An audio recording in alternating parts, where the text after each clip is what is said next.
Good evening दोस्तों। तो स्वागत है आपका ड्रीम से तो एजुकेशन में। मैं विनीता, आपकी ट्यूटर, आपकी एजुकेटर। तो बच्चों, आज हम करने जा रहे हैं कौन सी थ्योरी? Thorndike's learning theory. तो अभी तक की हमने सीरीज में पढ़ी थी पैवलोव लर्निंग की सीरीज में ही हम पढ़ रहे थे ना बच्चों। पैवलोव को हमने पढ़ा और हमने उसके बाद ऑपरेंट कंडीशनिंग थ्योरी पढ़ी। तो ये सारी थ्योरीज हमने कर ली है, लेकिन उसी में एक थ्योरी लर्निंग की थ्योरी में ही आपकी एक थ्योरी और ऐड हो जाती है, वो होती है थॉर्नडाइक की थ्योरी। ठीक है। अब जैसे जैसे सबने अपने अपने अलग अलग एक्सपेरिमेंट्स किए थे, तो हमारे थॉर्नडाइक महाशय भी थे, थॉर्नडाइक महाशय ने भी अपने अपने एक्सपेरिमेंट कर दिए। अब देखो, थ्योरी क्या है? ये एसआर थ्योरी, एसआर फ्रेमवर्क से नाम से जाना जाता है इनको, जिसमें बस उन्होंने ये बताया कि जो भी स्टिमुलस के प्रति वो रिस्पॉन्स होता है, किसी भी बंदे का, किसी एनिमल का, किसी का भी, ठीक है, वो उसकी ताकत बन जाती है या उसी की वीकनेस बन जाती है। इस चीज को इन्होंने बताया था। ठीक है, तो आगे बढ़ते हैं। Thorndike propagated his theory with the help of the experiments performed on chickens, rats and cats. मतलब उन्होंने अपना जो एक्सपेरिमेंट था, उन्होंने मुर्गियों पे भी किया, उन्होंने रैट्स पे भी किया, बिल्लियों पे भी किया। ठीक है, और ताकि ये लर्निंग की सिचुएशन को अलग अलग तरीके से समझा जाए। ठीक है, उन्होंने अलग अलग सिचुएशंस पे उनको रखा, और उन सिचुएशन में उनको रखने के बाद उन्होंने उन पे एक्सपेरिमेंट्स किए, और उन एक्सपेरिमेंट्स के जरिए उन्होंने क्या किया, फिर अपनी थ्योरी को बताया, जो थ्योरी थी थ्योरी ऑफ कनेक्शनिज्म और ट्रायल एंड एरर लर्निंग। इस थ्योरी को याद रखना। इसे बच्चों क्या कहते हैं? प्रयास और त्रुटि का सिद्धांत कहा जाता है हिंदी में, और ट्रायल एंड एरर थ्योरी से कहा जाता है इंग्लिश में। इस बात को याद रखना बच्चों, इस बात को भूलना नहीं है। ट्रायल एंड एरर थ्योरी या फिर क्या कहते हैं? प्रयास एवं त्रुटि का सिद्धांत। कैसे आपका अब इसमें हम देखेंगे कैसे एक कैट को उन्होंने एक्सपेरिमेंट किया था, उससे सारी चीजों के बारे में हम समझेंगे। ठीक है, कैसे उससे सीख जाते हैं। देखो, अब उन्होंने एक क्या करा, पजल बॉक्स सा बनाया था, यहाँ पे आपको दिख रहा होगा, स्ट्रिंग रखी थी, लेवर रखा था। ठीक है, यहाँ से वो बाहर निकल के आ सकती थी इस डोर से, और यहाँ पे आके अपना खाना खा सकती थी। ठीक है, उन्होंने क्या किया, ऐसे ही एक कैट को डाल दिया उसके अंदर, और उसके अंदर क्या लग दिया, लेवर था। ठीक है, उस लेवर को उसने दबाया, और उस लेवर को दबा के क्या हुआ, वो बाहर आ गई, और उसने क्या कर लिया, मछली को खा लिया। अब देखो, यहाँ पर ये तो बहुत सिंपल सी आपने मैम एक थ्योरी बता दी, एक स्टोरी बता दी। अब इस स्टोरी के पीछे क्या था? जैसे ये आपकी कैट है, यहाँ पे उसकी फिश रखी गई। ठीक है, अब वो फिश की ना क्या हो रहा है, यहाँ जो ये जाला सा लगा हुआ था, इस जाले के अंदर क्या हो जा रही थी, फिश को ना स्मेल आ रही थी बड़ी अच्छी। किसकी? फिश की। अब फिश तो वैसे ही कैट का फेवरेट होता है, बिल्ली को फिश की स्मेल आ रही थी। अब वो क्या कर रही थी, अब उसको देखा तो और उसकी भूख और बढ़ने लगी, और बढ़ने लगी। उसको ये होने लगा कि भैया, यहाँ पर तो ये काफी यम्मी सी फिश रखी है, उसकी खुशबू आ रही है, तो मुझे तो जाना है और खाना है उसे। तो वो पूरा कोशिश करने लगी, उसने यहाँ यहाँ स्क्रैच किए, यहाँ तारें तोड़ी, दांत से चबाई, सब सब सारी चीजें करी उसने। ठीक है, कि मैं कैसे भी करके बाहर जाऊं, और एट द एंड क्या हुआ, उसका पैर उस लेवर पे पड़ा, और उस पे पड़ने के बाद उसका दरवाजा खुल गया, और वो बाहर आई, और उसने, बिल्ली ने क्या कर लिया, उस मछली को खा लिया। तो यहाँ पर बिल्ली ने क्या किया, बहुत बार ट्राई करते रही करते रही करते रही, एरर्स आए उसके, फिर ट्राई किए, फिर एरर आए। लेकिन वो क्यों कर रही थी वो ट्राई, और क्यों एरर आ रहे थे? सबसे पहली बात, वो वहां पे उसके लिए क्या था, उद्दीपन था, स्टिमुली था। उस स्टिमुलस के लिए उसने क्या दिया, रिस्पॉन्स किया। उस उस मछली के लिए उसकी भूख और तीव्र हो गई, तो उसने उस उद्दीपन के लिए क्या दिया, अनुक्रिया कर दी। ठीक है,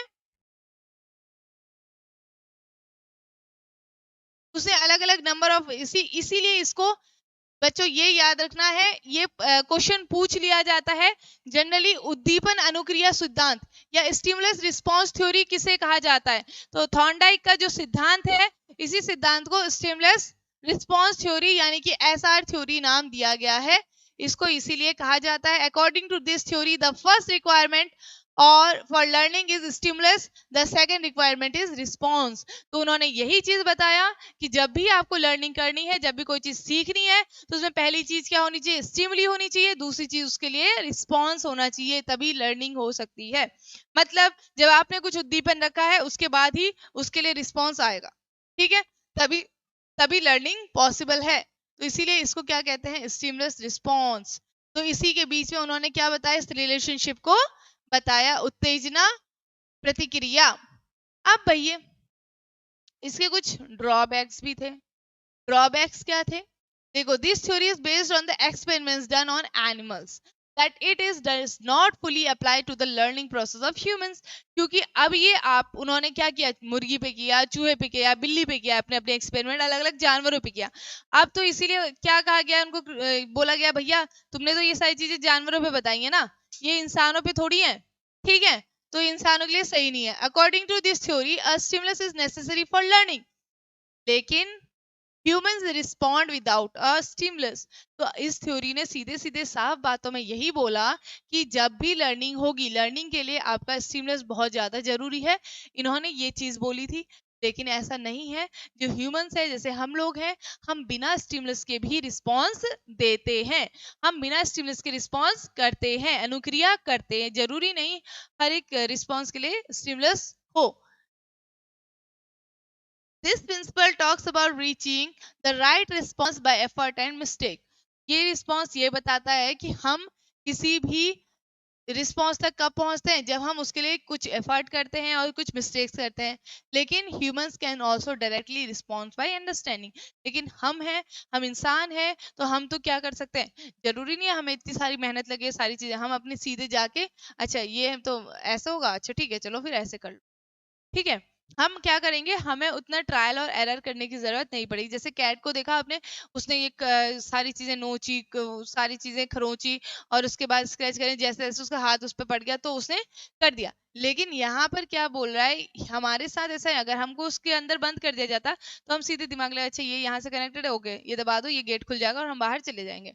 तो ये चीज इसने बोली हुई है यहाँ पे, ठीक है। This theory consider man to be a biological machine and learning as a mechanical process. तो इन्होंने ये चीज बोली, जो एक आदमी है कोई भी, वो एक बायोलॉजिकल मशीन होता है, और लर्निंग के लिए मैकेनिकल प्रोसेस आपको चाहिए होती है।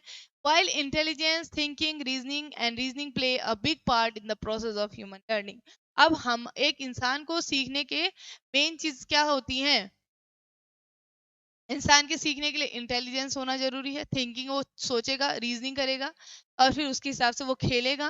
तो ये एक बहुत ज्यादा जरूरी पार्ट होता है किसी भी इंसान के सीखने के लिए, लर्निंग के लिए, ठीक है। This principle emphasises on learning by trial and error, तो it takes more time.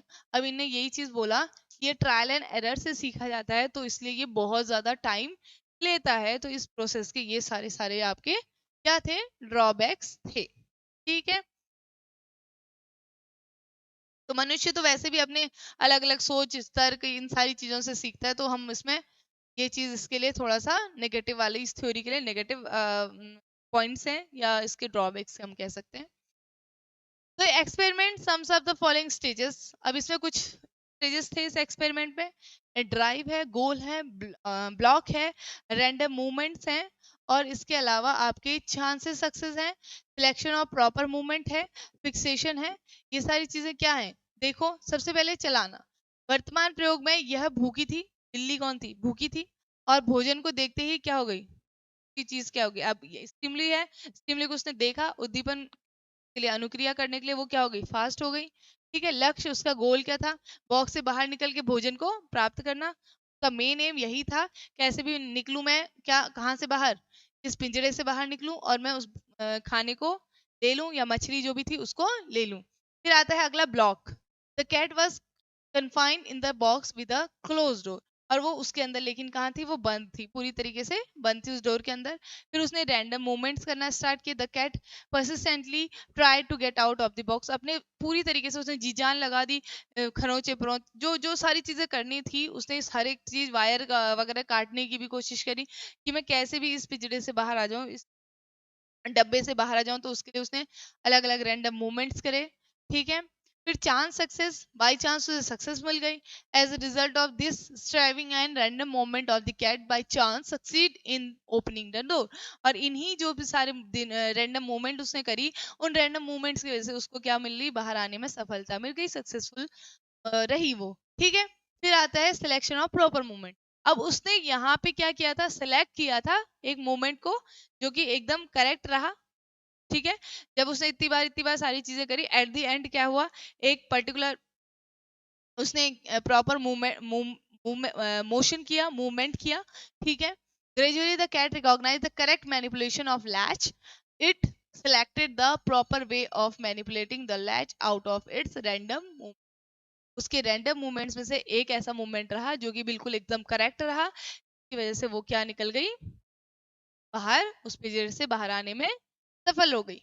Fixation, at last the cat learned the proper way of opening the door by eliminating all the incorrect responses. अब क्या हो गया, देखो इसमें हम यहाँ पे पहुंच गए लास्ट पॉइंट पे कि एट द एंड कैट ने क्या सीख लिया, अब वो पूरी तरीके से उसने प्रॉपर क्या सीख लिया, दरवाजा कैसे खोलना है, कैसे बाहर आना है, कैसे निकल के आना है, ये सारी चीजें अब उसने प्रॉपर तरीके से सीख ली। अब उसको वहां पे कोई भी दिक्कत नहीं आई और काफी आसानी से क्या हुआ, अगली बार जब भी उसे पिंजरे में रखा गया तो अब उसने क्या सीख लिया था, पहले ट्रायल और एरर, अपने प्रयास और अपनी त्रुटि से उसने खुद सारी चीजें सीखी और फिर उसको क्या हुआ, उसने उससे पिंजरे से बाहर आना आसान हो गया और अब उसको कोई भी मुश्किल नहीं हो रही थी, वो आसानी से उस चीज को उसने लर्न कर लिया, ठीक है। राइट रिस्पॉन्स अब वो उसके लिए करने लगी, ठीक है। अब यूज क्या है भैया, शिक्षा में क्या इसकी जरूरत है, उद्दीपन या फिर उत्तेजना हिंदी में इसे बोलते हैं। एजुकेशन में क्या जरूरत है, देखो this principle is used in preparing children to learn before they are taught anything. अब बच्चे को कुछ भी चीज आप पढ़ा रहे हो तो उससे पहले क्या है, उस चीज को पढ़ाने के लिए आपको बच्चे को रेडी करना है। रेडी करने के लिए यानी कि उसके अंदर कुछ ना कुछ आपने क्या देना है, स्टिमुली देना है। जैसे आप कह सकते हैं छोटे बच्चे को अगर आप पढ़ा रहे हैं, उससे बोल दें कि भाई मैं आपको ये एक चॉकलेट दूंगा या ये आइसक्रीम दूंगा, वो क्या हो जाएगा, रेडी हो जाएगा पढ़ने के लिए। तो आपने एक स्टिमुलस दिया है, हाँ वो वहां पे रखा हुआ है, तो बच्चा उसके लिए क्या कर रहा है, रिस्पॉन्स कर रहा है, वो उस होमवर्क को या उस काम को फटाफट से निपटा के चलो अब ये तो मेरा, ठीक है। तो ऐसे वो क्या कर रहा है, इस प्रिंसिपल से हम पढ़ा सकते हैं, ठीक है। या आपको कोई रिवॉर्ड मिलेगा, कह सकते हैं कि आपको ऐसा रिवॉर्ड मिलेगा या ऐसी कोई भी सारी चीज। This principle is used in learning by trial and error for retarded children. अब ये जो ट्रायल एंड एरर वाला मेथड है, रिटार्डेड मतलब जो मेंटली मानसिक रूप से सही नहीं है बच्चे, ठीक है, वो रिटार्डेड बच्चों के लिए भी इसका हम प्रयोग कर सकते हैं, क्योंकि उनको कोई भी चीज को सीखने में समय लगता है, तो ट्राई एंड एरर वाली मेथड से उनको चीजों को सिखाया जा सकता है। This principle is used by the children in learning by their own effort. अब बच्चे को इसमें क्या करना है, यहाँ पे कहीं पे भी हमें खुद से एफर्ट नहीं लगाना है, हमें खुद से कोई चीज नहीं करनी है। बच्चा क्या कर रहा है, अपने तरीके से वो क्या कर रहा है, खुद ही चीजों को सीख रहा है बाय देयर ओन एफर्ट, अपने खुद के एफर्ट्स डाल रहा है, उससे वो सीख रहा है। अगला, using this principle student should be praised when they respond correctly. अब अगर हम इस प्रिंसिपल पे काम करते हैं तो बच्चों को हमें क्या करना चाहिए, प्रेज करना चाहिए। प्रेज यानी कि उसके लिए वो रिवॉर्ड है, रिवॉर्ड यानी कि स्टिमुलस है, स्टिमुलस मिल रहा है तो बच्चा उसके लिए अच्छा रिस्पॉन्स करेगा, ठीक है। Respond correctly and they fail, they should be encourage to try again and again. और अगर वो फेल हो जाते हैं तो आपको क्या करना है, तब भी उसे इनकरेज करना है, जिससे कि वो क्या करे, दोबारा से दोबारा उस चीज के लिए ट्राई करे, पढ़े और वो अच्छा आगे सक्सेसफुल रहे अगले exam. According to this principle, the rules of learning are used to make the learning process effective. अब इसमें अगला पॉइंट है, जो रूल्स हैं लर्निंग के सारे किस लिए होने, ताकि हमारी जो लर्निंग की प्रोसेस है वो काफी ज्यादा प्रभावशाली रहे, बहुत ज्यादा इफेक्टिव रहे, इसके लिए हम इससे इस्तेमाल कर रहे हैं, ठीक है बच्चों। तो ये थी आपकी क्या, शिक्षा में उत्तेजना प्रक्रिया, सिद्धांत का उपयोग हम कैसे करते हैं, कैसे सीखते हैं, कैसे उसे इफेक्टिव बना सकते हैं, कैसे उसे इम्पैक्टफुल बना सकते हैं, कैसे लर्निंग, कैसे थॉर्नडाइक के जो भी हमारा प्रयोग था उसको इस्तेमाल कर सकते हैं, ठीक है बच्चों। तो ये आज की वीडियो में इतना ही। अगली वीडियो में बच्चों जो थॉर्नडाइक ने अपने इस एक्सपेरिमेंट के बेस पे आपके लॉज निकाले थे, उन लॉज के बारे में हम पढ़ेंगे, कौन कौन से वो लॉज थे और क्या क्या उन्होंने उसके बारे में नियम, जो 3 नियम थे और फिर उसके सेकेंडरी उसी से उन्होंने निकाले थे वो क्या क्या थे, इन सब के बारे में हम पढ़ेंगे, ठीक है। तो आज के लिए इतना ही, तब तक के लिए हमारी वीडियोस को लाइक कीजिए, शेयर कीजिए, सब्सक्राइब कीजिए और हमारे साथ बने रहिए, सीटेट की तैयारी करते रहिए। Thank you so much.